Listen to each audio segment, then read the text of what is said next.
Hey everyone, and welcome. Today we're going on a journey, a hidden, high-stakes journey that our food takes long before it ever gets to our plates. We're going to dive into a new study that doesn't just show us why so much food is wasted, it actually gives us a clear blueprint to fix it. I mean, really think about that for a second. That perfect piece of fruit you bought, or that fresh fish, it has to travel through this incredibly complex, temperature-controlled network we call the cold chain just to get to you. But how well is that system actually working? And that's the tough reality. A lot of the time, the system breaks down. Just one single failure, one mistake in this long, fragile journey can mean that a huge amount of food is lost for good. And look, this is not a small problem. If you take a country like Thailand, where farming is literally the backbone of the economy, these kinds of failures in the supply chain have massive consequences. We're talking about millions of livelihoods and the country's entire economic future. To really bring this home, check out this quote from a logistics executive who was interviewed for the study. They said that leaving a refrigerated container door open for just a few minutes can spoil the entire shipment. It just goes to show you, sometimes the disaster isn't some huge collapse. It's one tiny mistake that costs a literal truckload of food. Okay, so to really get our heads around the solution, we first have to understand the sheer scale of the challenge that researchers were looking at. So let's break down what's really going wrong in Thailand's food supply chain. What they found was pretty much a perfect storm of issues. You've got these fragmented networks where one hand doesn't know what the other is doing. You have a mix of modern and informal markets, so there are no consistent rules. And then, on top of all that, you have this boom in e-commerce for frozen foods, which is putting even more strain on a system that's already buckling. But here's where it starts to get really interesting. The study didn't just point out all the problems, it actually identified a toolkit, 4 key capabilities that can be used to build a smarter, stronger cold chain. Let's walk through each one. First up, you've got operations management. You can think of this as the brains of the whole operation. The day-to-day command center, it's all about having the skills to plan the best routes, make sure the trucks are in good shape, and really train your staff to handle these sensitive goods perfectly. Next is wastage management. This is all about playing defense. It's a dedicated focus on preventing spoilage before it happens. So are we using the right packaging? Do we have backup plans? Are people trained specifically on how to prevent loss? It's the crucial defensive strategy. The third key is smart technology. Now, this is the cool, futuristic part, the nervous system of the operation. We're talking about IoT sensors that are constantly checking the temperature, GPS tracking every move, and using big data to make the whole network smarter. This is what puts the smart in smart logistics. And finally, we have standardization. Now, this one might sound a little boring, but stick with me because it's huge.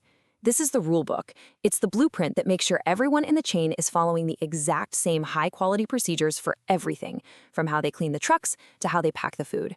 It is the bedrock of consistency. So we have our 4 keys, but, they don't just work in isolation.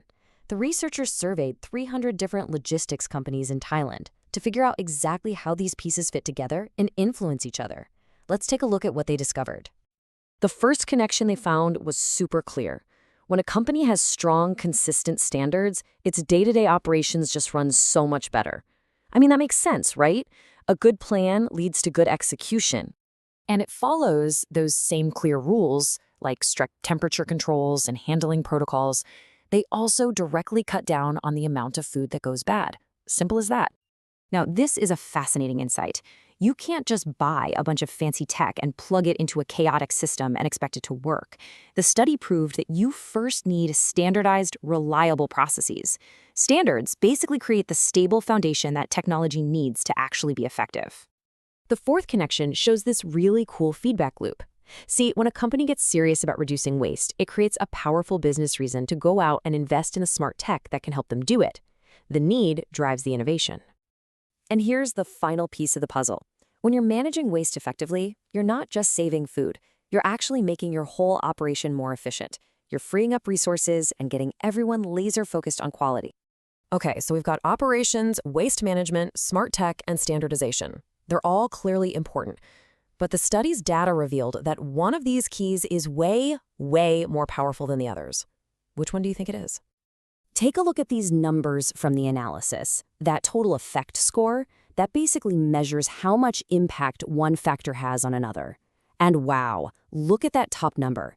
The path from standardization to better operations has a massive score of 0.845. It's the strongest link in the entire system, and it's not even close. So here it is. This is the crucial takeaway. Standardization isn't just one of 4 equal parts. It is the keystone. It's the fundamental building block that makes everything else. The better operations, the lower waste, the effective technology, it makes it all possible in the first place. This insight gives us way more than just an interesting theory. It gives us a clear, practical blueprint for fixing this problem, and not just in Thailand, but for any complex logistics system anywhere in the world.